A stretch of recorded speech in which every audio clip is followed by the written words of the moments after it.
മുൻ ഉപരാഷ്ട്രപതി ജഗദീപ് ധൻഖർ എവിടെയാണ്? കഴിഞ്ഞ ജൂലൈ 22 മുതൽ ഉയരുന്ന ചോദ്യമാണിത്. മുൻ കോൺഗ്രസ് നേതാവും രാജ്യസഭാംഗവുമായ കപിൽ സിബൽ കഴിഞ്ഞ ദിവസം വാർത്താ സമ്മേളനം വിളിച്ച് ഇക്കാര്യം ഒരിടവേളയ്ക്ക് ശേഷം വീണ്ടും ചർച്ചയാക്കി. തനിക്ക് വ്യക്തിപരമായ ബന്ധമുള്ള വ്യക്തിയാണ് ധൻഖർ എന്നും പലതവണ ബന്ധപ്പെടാൻ ശ്രമിച്ചിട്ടും വിവരമില്ലെന്നും ആഭ്യന്തരമന്ത്രി അമിത്ഷാ ഇക്കാര്യത്തിൽ ഇടപെടണമെന്നും കപിൽ സിബൽ ആവശ്യപ്പെട്ടു. ധൻഖർ എവിടെയെന്ന് ചോദിച്ച സിബൽ അമിത്ഷാ വിഷയത്തിൽ പരസ്യ പ്രസ്താവന നടത്തണമെന്നും രാജ്യചരിത്രത്തിൽ ഇത്തരം സംഭവം മുൻപ് ഉണ്ടായിട്ടില്ലെന്നും ചൂണ്ടിക്കാട്ടി. ലാപ്ത ലേഡീസ്, അതായത് കാണാതായ പെൺകുട്ടികളെന്ന് കേട്ടിട്ടുണ്ട്. ഇതാദ്യമായാണ് ലാപ്ത വൈസ് പ്രസിഡന്റ് എന്ന് കേൾക്കുന്നതെന്നും സിബൽ പരിഹസിക്കുന്നുണ്ട്. ഇന്ത്യയുടെ 14ാമത് ഉപരാഷ്ട്രപതിയാണ് ജഗദീപ് ധൻഖർ. 2022 ഓഗസ്റ്റ് 11 അദ്ദേഹം ചുമതലയേറ്റത്.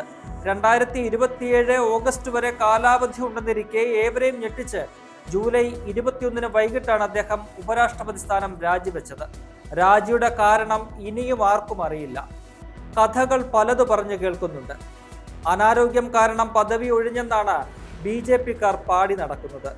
എന്നാൽ ആ കാരണം അത്രയ്ക്കങ്ങ് ദഹിക്കുന്നതല്ല.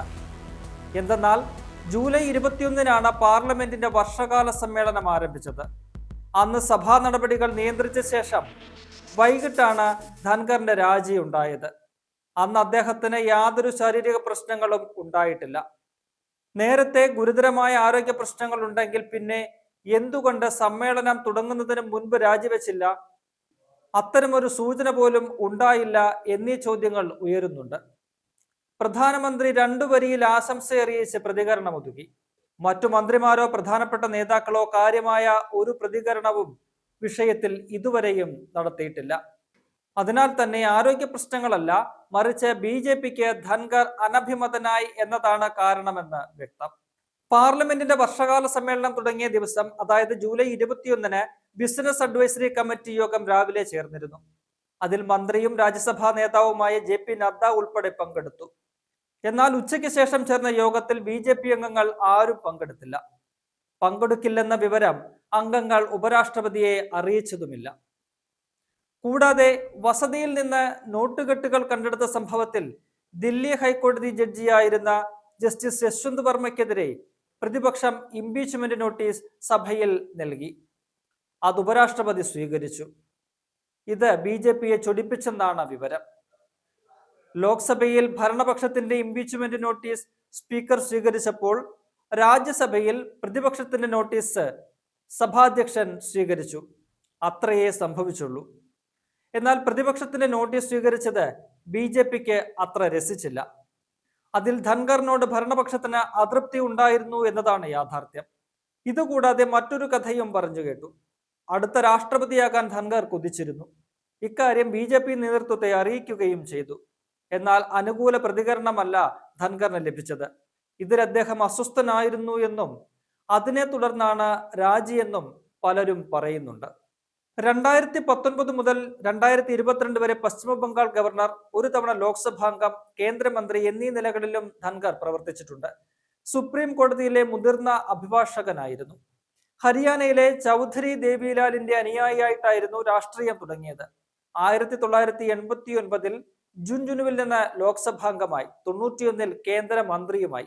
പിന്നീട് അദ്ദേഹം കോൺഗ്രസിലെത്തി. 93 കിഷൻഗഡ് മണ്ഡലത്തിൽ നിന്ന് കോൺഗ്രസ് ടിക്കറ്റിൽ MLA ആയി. 2003 BJP-യിൽ ചേരുന്നത്. പിന്നീട് സുപ്രീം കോടതിയിലെ മികച്ച അഭിഭാഷകരിൽ ഒരാളായി പേരെടുത്തു. അവിടെ നിന്നാണ് 2019 നരേന്ദ്രമോദി ബംഗാളിലെ ഗവർണർ എന്ന ചുമതല ഏൽപ്പിച്ചത്. മുഖ്യമന്ത്രി മമതാ ബാനർജിയെയും തൃണമൂൽ കോൺഗ്രസിനെയും ഒതുക്കുക എന്നതായിരുന്നു ലക്ഷ്യം. അതിനുവേണ്ടി അഹോരാത്രം BJP-ക്കായി ധൻഖർ പണിയെടുക്കുകയും ചെയ്തു. മമതാ സർക്കാരുമായി നിരന്തരം ഏറ്റുമുട്ടി വാർത്തകളിൽ നിറഞ്ഞു. നിയമസഭ പാസാക്കുന്ന ബില്ലുകൾ പിടിച്ചുവെച്ച് സർക്കാരുമായി ഇടഞ്ഞു. മമതയും ധൻഖറും തമ്മിലുള്ള ഏറ്റുമുട്ടൽ വാർത്തകളിൽ നിറഞ്ഞു നിന്ന കാലം. അങ്ങനെ മോദിയുടെയും അമിത്ഷായുടെയും മാനസപുത്രൻ എന്ന നിലയിലാണ് ഉപരാഷ്ട്രപതി സ്ഥാനാർത്ഥിയായി എത്തുന്നത്. ആ സ്ഥാനം ഏറ്റെടുത്തതു മുതൽ രാജ്യസഭയിൽ BJP-യുടെ ഒരു വക്താവിനെ പോലെയായിരുന്നു ധൻഖറിന്റെ പെരുമാറ്റം. പാർലമെന്റിന്റെ ഉപരിസഭയായ രാജ്യസഭയിൽ നിഷ്പക്ഷനായി നിലകൊള്ളേണ്ടിടത്ത് ഉപരാഷ്ട്രപതി സ്ഥാനത്തിന് ചേരാത്ത തരത്തിൽ വെറുമൊരു BJP-ക്കാരനായി പലപ്പോഴും ധൻഖർ മാറി. പ്രതിപക്ഷവുമായി തുടർച്ചയായി കൊമ്പുകോർത്തു. അങ്ങനെ ഭരണപക്ഷത്തിന്റെ, പ്രത്യേകിച്ച് BJPയുടെ കണ്ണിലുണ്ണിയും പ്രതിപക്ഷത്തിന്റെ കണ്ണിലെ കരടുമായി ഇരിക്കെയാണ് പൊടുന്നനെ കാര്യങ്ങൾ മാറിമറിഞ്ഞത്. ഒരു ദിവസം രാത്രിയിൽ ധൻഖർ ഉപരാഷ്ട്രപതി സ്ഥാനം രാജിവെച്ച വാർത്തയാണ് വരുന്നത്. അതിനാൽ തന്നെ ധൻഖറിന്റെ രാജിയിലുള്ള ദുരൂഹത തുടരുകയാണ്.